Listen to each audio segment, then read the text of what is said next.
You don't have to wear white robes and a bald head and walk around going Om all day long to be a spiritual master. I don't call myself a spiritual master when I speak. I could. I've ascended. I am considered an ascended master. Guess what? That's not important. We are all ascended masters on some level. There's a little energy trick to that, where you have to come into the time matrix, work your way back up and reassemble yourself, pop out again, then come back. Then you can carry the 3 levels of coding that go with the 3 levels of the energy matrix beyond that. That's what a real ascended master is, one who made it all the way back up and then came back in to carry those codes so they could ground the consciousness of those levels and make it available while in body so it could be transmitted. All right? It's not that a lot of these ascended masters groups that you hear about, excuse me, they're deep 5 consciousness. They're soul level beings. They're ascended, yeah, they made it out of harmonic 1. Great, I'm proud of you. But stop pretending you're the most informed thing in the universe, is my message to them.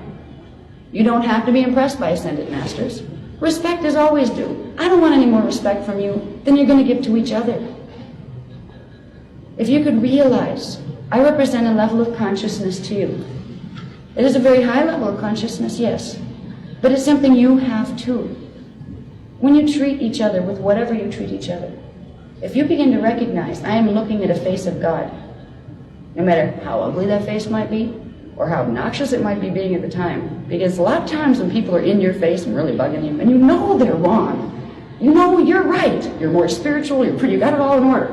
You know, your I's are dotted, your T's are crossed, you are right in this situation. Sometimes it doesn't matter either.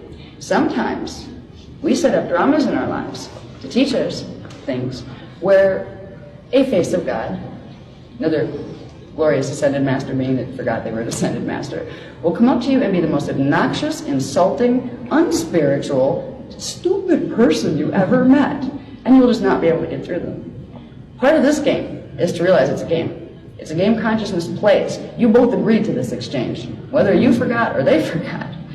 They are giving you a gift. They are teaching you something about yourself and your reaction patterns that if you change, you will gain more mastery over yourself. They're called petty tyrants.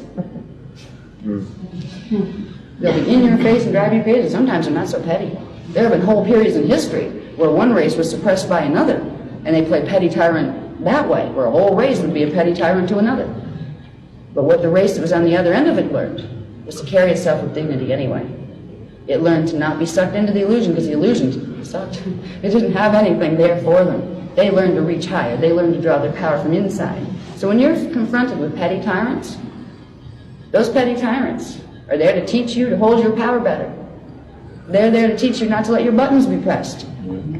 Situations that annoy the heck out of you, which I won't mention any, but we could so far on this trip. These are meant to help you see where you need to shift your energy a little in your reaction patterns. So you are in control. You are acting, not reacting.